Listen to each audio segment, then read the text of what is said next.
Tenía 45 años la mañana en que descubrí que mi nombre ya no estaba en la lista de proyectos, no tachado, simplemente borrado, como si nunca hubiera existido.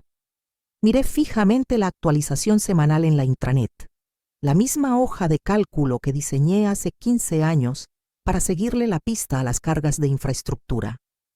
Mis iniciales habían estado junto a cada mejora importante desde que el primer centro de datos en Guadalajara se puso en línea. Ahora, la columna de ingeniero responsable estaba en blanco. Cerré mi laptop y miré por la ventana de mi oficina en la esquina.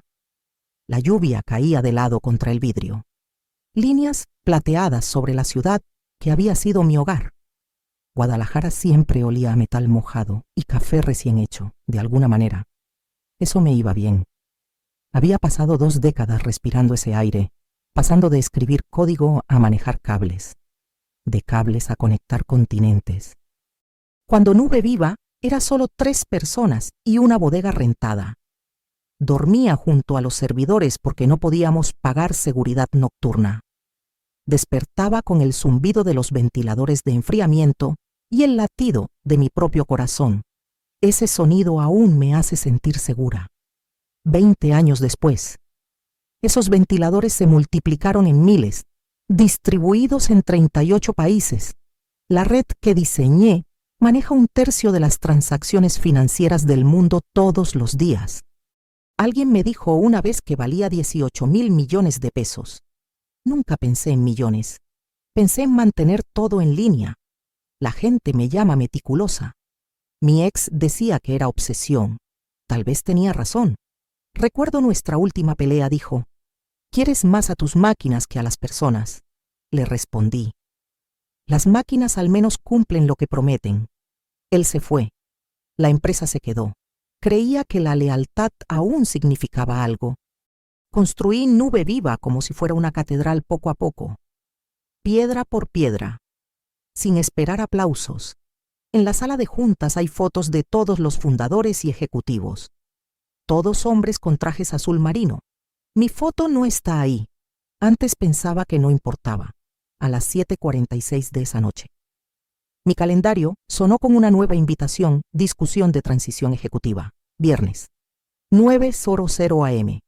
Sin remitente. Sin agenda. Solo esas palabras. Afuera. Las luces de la ciudad parpadeaban bajo la llovizna. Adentro. Podía escuchar el murmullo lejano del centro de datos en el sótano, constante y leal, como un latido que nunca me había fallado. No sabía aún qué. Para la próxima semana, me pedirían que dejara de escucharlo. El viernes por la mañana, la lluvia no había parado. En Guadalajara rara vez lo hace, pero ese día se sentía más pesada, casi intencional, como si el cielo supiera que algo venía. Llegué a la sede temprano, mucho antes de que los ejecutivos llenaran el estacionamiento con sus autos relucientes. El vestíbulo olía a ozono y desinfectante de limón. Como siempre después de que pasaba el equipo de limpieza nocturna, todo lucía impecable, listo. A las 8:55 estaba frente a la oficina del director. Las paredes de vidrio eran claras, demasiado claras. Podía ver mi reflejo junto al hombre adentro, Raúl Vargas, fundador y director. El que una vez me llamó el pilar de Nube Viva durante 20 años. Confió en mí para construir lo que él no podía ver y arreglar lo que nadie más entendía. Hoy no estaba solo. A su lado estaba un joven con un traje gris a la medida. El cabello aún con la confianza pulida de un folleto universitario. Lo reconocí de inmediato por eventos de la empresa y fotos de prensa. Emiliano Vargas, de 25 años, recién graduado de un MBA en el extranjero, lleno de ideas brillantes y una arrogancia costosa. Raúl se puso de pie cuando entré. Valeria, dijo, con voz mesurada pero frágil. Gracias por venir. Asentí y tomé asiento frente a ellos. Mi gafete golpeó suavemente la mesa de vidrio. Comenzó con un discurso que había oído dar a otros, nunca imaginando que sería para mí. La empresa está creciendo rápido. Nos movemos hacia una nueva era de liderazgo, energía fresca, Nuevas perspectivas. Sus ojos se desviaron hacia Emiliano. Emiliano sonrió, justo lo suficiente para mostrar que había practicado la humildad frente a un espejo. Raúl continuó. Ya has hecho suficiente. Valeria, anunciaremos tu retiro anticipado la próxima semana. Emiliano asumirá tu puesto de inmediato. Ahí estaba entregado como un informe trimestral. Sentí mi pulso ralentizarse, no acelerarse. Años de caídas de sistemas y crisis en la junta me habían entrenado para la calma. Crucé las manos. ¿Y los sistemas? Pregunté. Raúl dudó. Documentarás todo, por supuesto. Un informe completo de transición, asentí una vez. En silencio, a través del vidrio detrás de ellos. La ciudad brillaba bajo la lluvia luz fría sobre acero gris. Por un momento, nadie habló. Luego me levanté, alicé mi chaqueta y dije, entonces mejor empiezo a escribir, al salir de la oficina. Las luces del pasillo parpadearon levemente. Me dije que era solo un pico de energía. Pero algo dentro de mí, algo conectado al latido de cada servidor que construí, sintió el primer chispazo de lo que venía. Lo llamaron celebración, aunque parecía más un funeral silencioso al que nadie quería asistir. Alguien colgó globos plateados en la cafetería que decían, gracias. Valeria, el signo de exclamación, se sentía cruel. Un pastel reposaba en una mesa plegable. El betún blanco ya blando por el calor del lugar. Olía a café quemado y tenedores de plástico. Raúl dio un discurso breve sobre visión y legado, palabras vaciadas por el uso excesivo, cuando señaló hacia mí. Todos aplaudieron corto, cortés, sincronizado. Nadie me miró a los ojos por más de un segundo.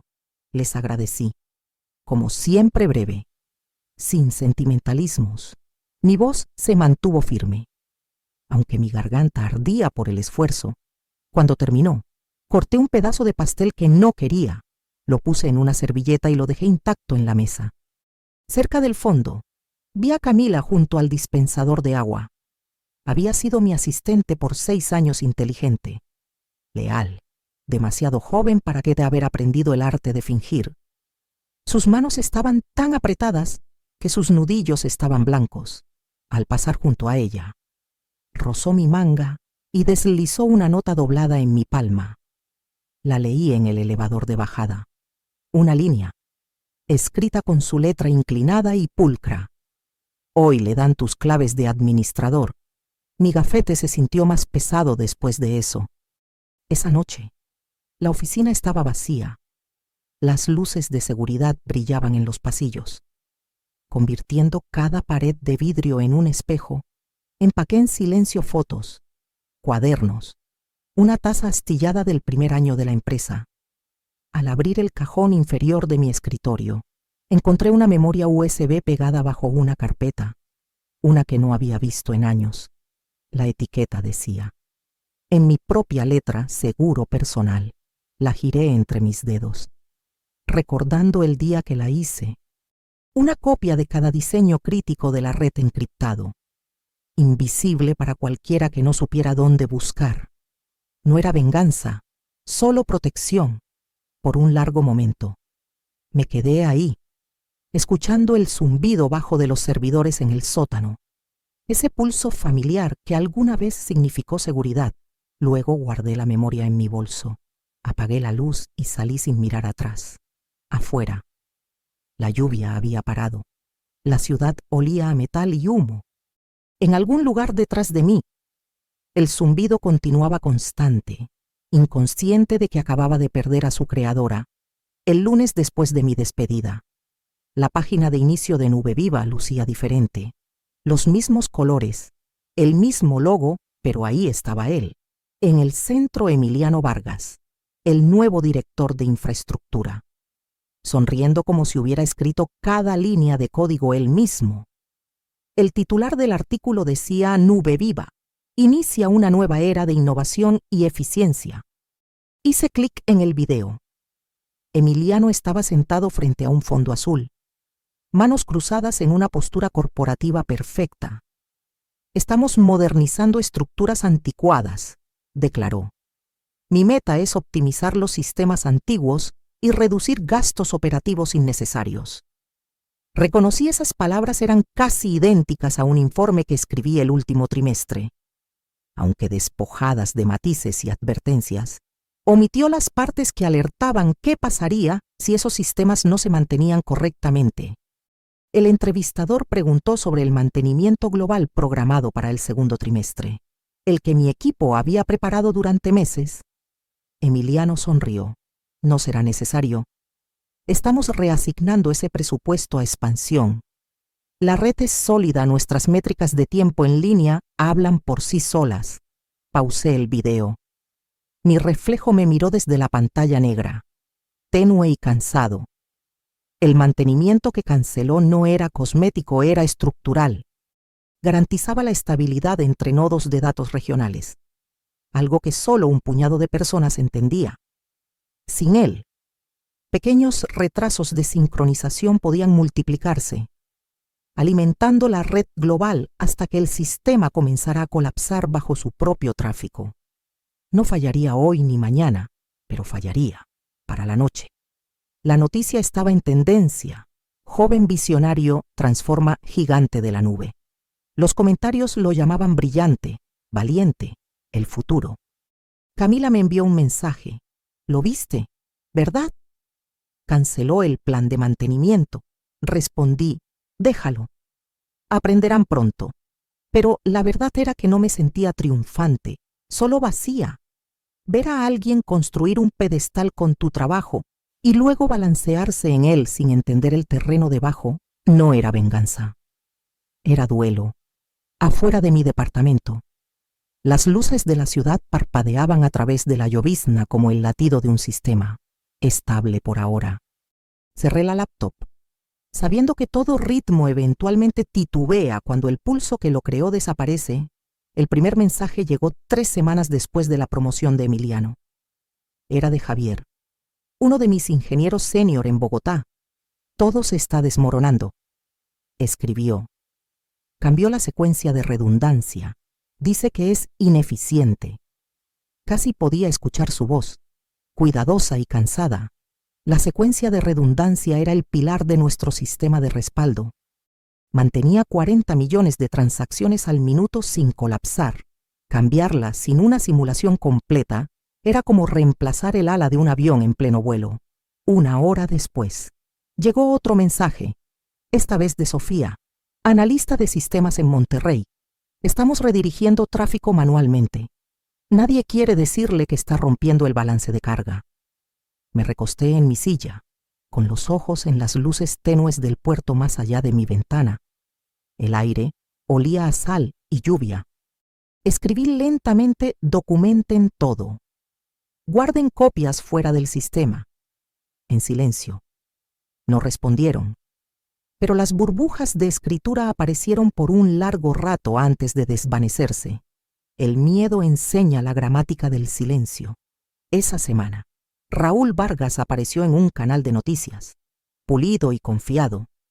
Habló de una transición de liderazgo sin problemas y fuertes proyecciones para el tercer trimestre. Parecía casi orgulloso, como si la juventud de su hijo pudiera sustituir la competencia. Los inversionistas sonrieron. Las acciones subieron 3 puntos. Vi el segmento desde una cafetería en el malecón, con el café enfriándose en mis manos, afuera. Los barcos se movían entre la niebla. Sus bocinas graves y melancólicas, cada sonido me recordaba a los pings del sistema resonando entre continentes, pequeñas señales que confirmaban que todo seguía vivo. Más tarde, di mi caminata habitual por el muelle, con un cuaderno bajo el brazo. Había vuelto a escribir fragmentos de memoria, pedazos de código, reflexiones cortas que parecían un elogio a la integridad. Líneas como la lealtad solía significar quedarse cuando las cosas se rompían. Ahora significa fingir que no están rotas. Algunas noches pensé en llamar a Raúl, en advertirle, pero cada vez que imaginaba su agradecimiento cortés seguido de un despido, lo tenemos bajo control. Valeria me detenía. Para cuando regresé a casa, el cuaderno estaba húmedo por la brisa marina. mi letra borrosa en los bordes, lo puse junto a la memoria USB en mi escritorio.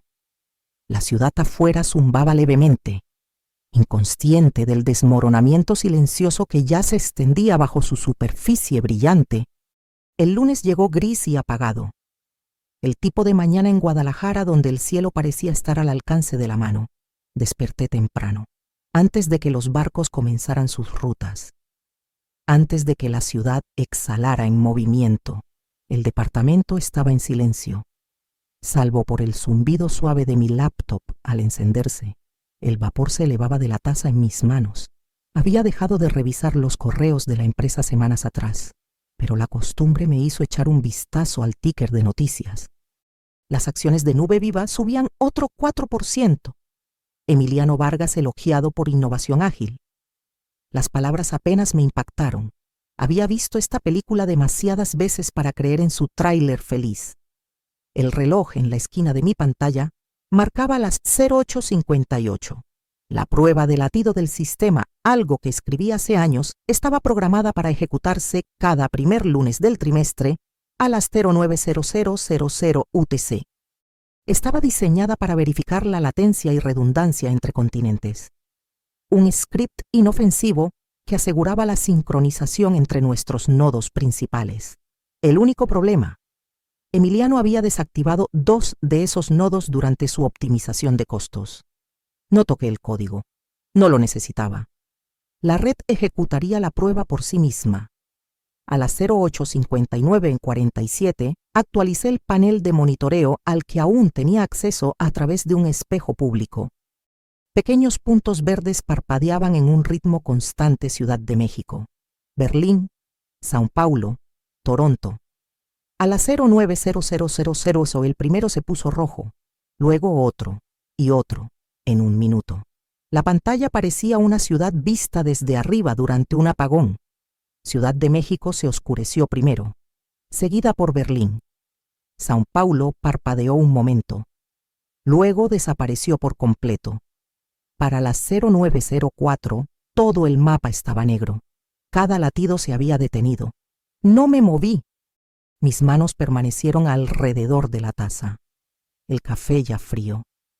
Casi podía escuchar el silencio extendiéndose por las líneas de fibra bajo los océanos, por los racks de servidores y edificios de vidrio, por cada sala de conferencias donde el pánico ahora crecía. Los mensajes comenzaron a aparecer en los foros públicos de la red. Caída de Nube Viva, impacto global confirmado. Transacciones financieras detenidas, sin respaldo de redundancia. Cerré mi laptop lentamente. El aire en el departamento se sentía más ligero, como si la presión hubiera cambiado. Mirando hacia el puerto, susurré a nadie. Debieron haber guardado el manual en algún lugar, bajo las nubes grises. El imperio que construí con confianza y precisión finalmente se oscureció exactamente como estaba diseñado cuando la comprensión fue reemplazada por arrogancia. La primera alerta llegó a los mercados antes de las 9:30. No necesitaba la televisión para saberlo. Podía sentirlo recorrer la ciudad, el aire mismo. Una especie de estática colectiva.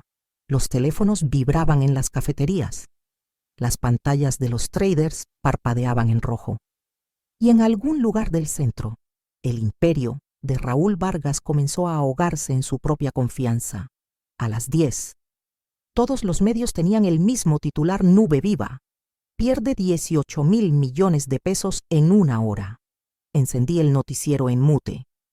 Las imágenes de la sede llenaron la pantalla, empleados inundando el vestíbulo, aferrados a laptops, la seguridad intentando calmarlos.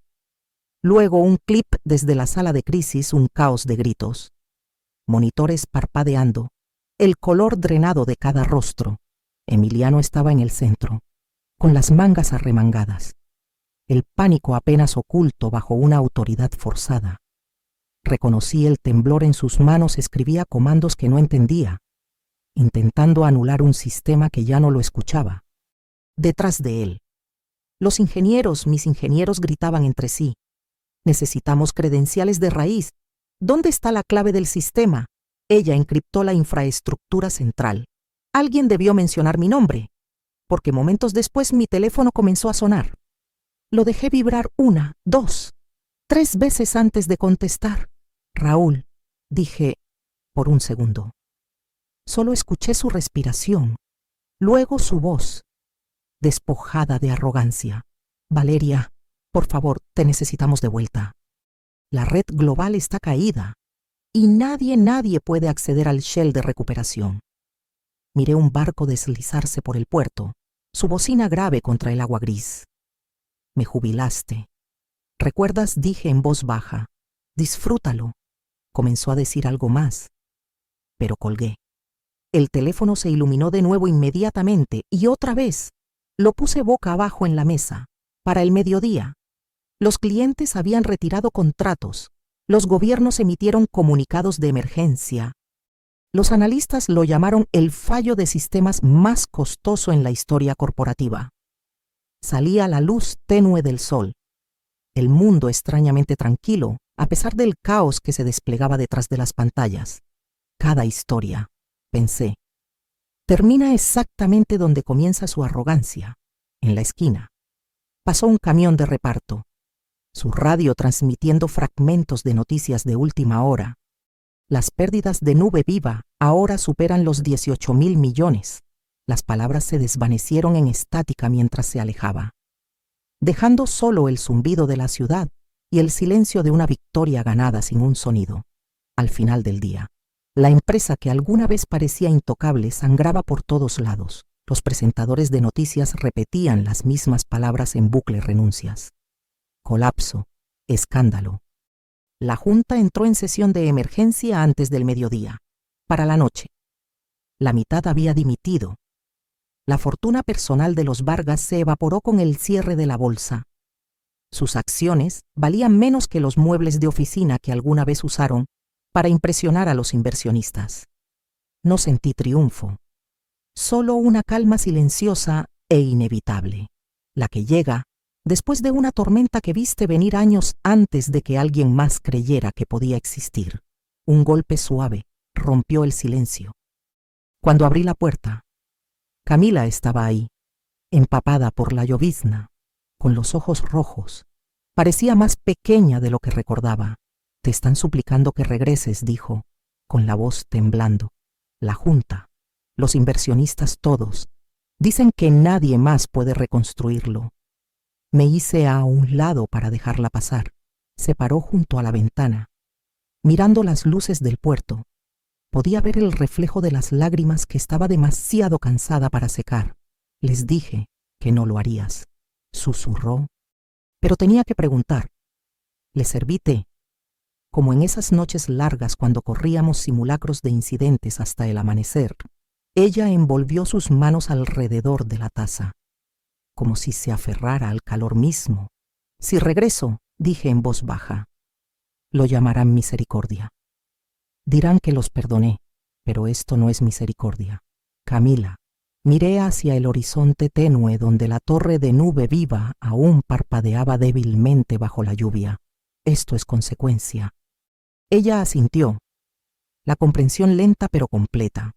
Cuando se fue, apretó mi mano una vez, con fuerza, y susurró. Gracias por todo.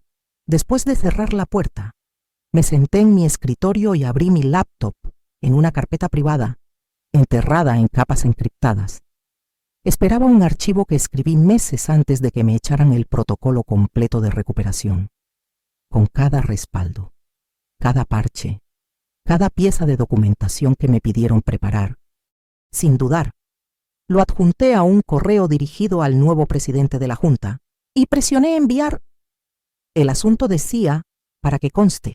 Luego cerré la tapa, apagué la lámpara y dejé que la oscuridad se asentara, silenciosa y limpia, como el primer respiro después de la liberación.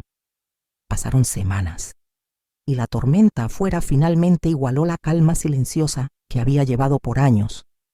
La lluvia de Guadalajara se deslizaba por la ventana en líneas plateadas, cada gota fusionándose con otra hasta que el vidrio se convirtió en una sábana de movimiento borroso. El mundo más allá parecía suavizado, casi indulgente. Mi departamento se había convertido de nuevo en algo parecido a una oficina, pero esta vez era completamente mío. El escritorio era más pequeño, la silla menos impresionante, el aire más ligero. Ahora asesoraba a pequeñas empresas, compañías logísticas familiares, redes comunitarias, organizaciones sin fines de lucro, intentando modernizarse sin vender su alma a los conglomerados. Elegía con quién trabajaba. Y por primera vez, nadie dictaba cuánto debía costar mi lealtad.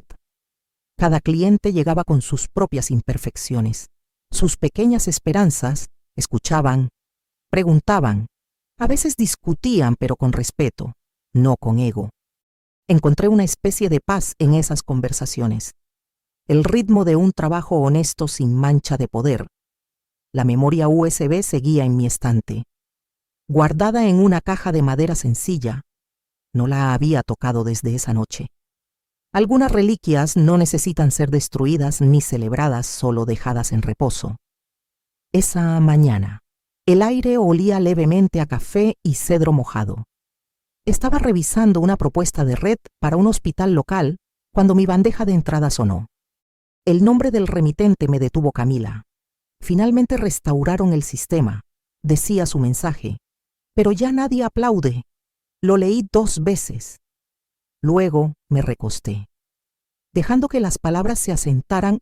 Afuera, las bocinas de los barcos se deslizaban por la bahía, graves y constantes como el latido de algo finalmente en paz. Me levanté, rellené mi taza y caminé hacia la ventana. La lluvia se había suavizado a una neblina. A lo lejos, la torre de Nube Viva aún estaba de pie, con luces parpadeando débilmente a través de la bruma. Me pregunté quién estaría ahí ahora, algún nuevo ejecutivo, otro creyente en el crecimiento infinito, mirando pantallas que alguna vez fueron mías. Tomé un sorbo lento, el café cálido contra mis palmas. El silencio a mi alrededor se sentía ganado. Por primera vez en 20 años. No había pings, ni alertas, ni llamadas pidiendo milagros. Solo el sonido de la lluvia y la certeza silenciosa de que no le debía nada más al mundo